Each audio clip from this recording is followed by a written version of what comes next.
أهلا بيكم في نباش التاريخ. في البداية حبيت أشرح اسم السلسلة اللي هبدأها.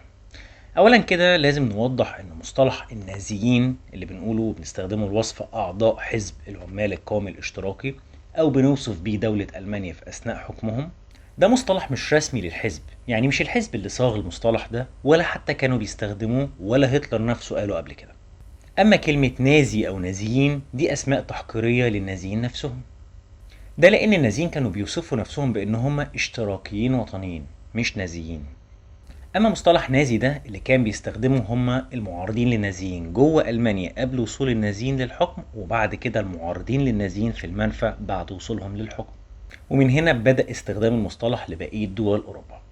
قبل مصطلح نازي كان معارضين النازيين بيطلقوا عليهم اسم زوتسي، وده كان ازدراء وتحقير من كلمة اشتراكي اللي بتتنطق بالألمانية زوتزياليست. أما كلمة نازي في الأصل تم استخدام المصطلح في ألمانيا داخل ولاية بافاريا قبل ظهور حزب العمال القومي الاشتراكي، وكان استخدام الكلمة دي بيشير لإهانة، فكان معناه الفلاح المتخلف الغير مهذب أو بيطلق على الشخص الأحمق في العموم. وفي الأغلب ده اللي خلى معارضين النازيين يطلقوا الاسم ده على النازيين كاحتقار ليهم. بعد كده قام معارضين الحزب باختصار أول كلمة من اسم الحزب اللي بتتنطق بالألمانية ناتسيونال سوسياليستيشي لكلمة نازي اللي احنا عارفينها دلوقتي. هنا حاول النازيين يخصصوا ويعيدوا استخدام كلمة نازي بعد ما تم استخدامها لوصفهم كتحقير، وده بأنهم يستخدموا الكلمة نفسها كأنها بتوصفهم باختصار مش بإهانة. وفي الأغلب بما أن كلمة ناشونال في اللغة الألمانية بتتنطق ناتسيونال وده نفس نطق كلمة ناتسي، ده ممكن يكون واحد من الأسباب اللي خلت الحزب يحاول إعادة تخصيص المصطلح ده.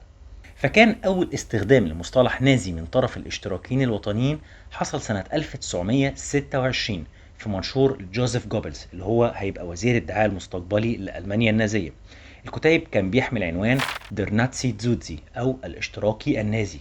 في كتيب جوبلز بتظهر كلمة نازي بس لما بيتم ربطها بكلمة زوتسي كاختصار للاشتراكية القومية. وفي سنة 1934 يعني بعد وصول النازيين للحكم نشر ضابط الاس اس ليوبولد فون ميلدنشتاين اللي كان بيتعاون مع المشروع الصهيوني لخدمة غرض ألمانيا النازية في إخراج اليهود من ألمانيا، نشر كتاب اسمه رحلة نازي إلى فلسطين.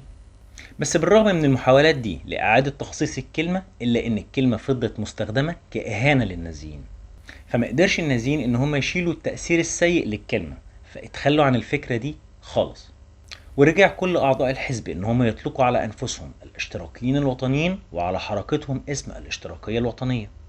ويقال إن في الاتحاد السوفيتي تم حظر المصطلحين الاشتراكي الوطني والنازي بعد وصول هتلر للحكم، وده لتجنب أي تشويه لكلمة الاشتراكية، وكان بيشار للنازيين في الأدب السوفيتي باسم الفاشيين زي فاشيين إيطاليا.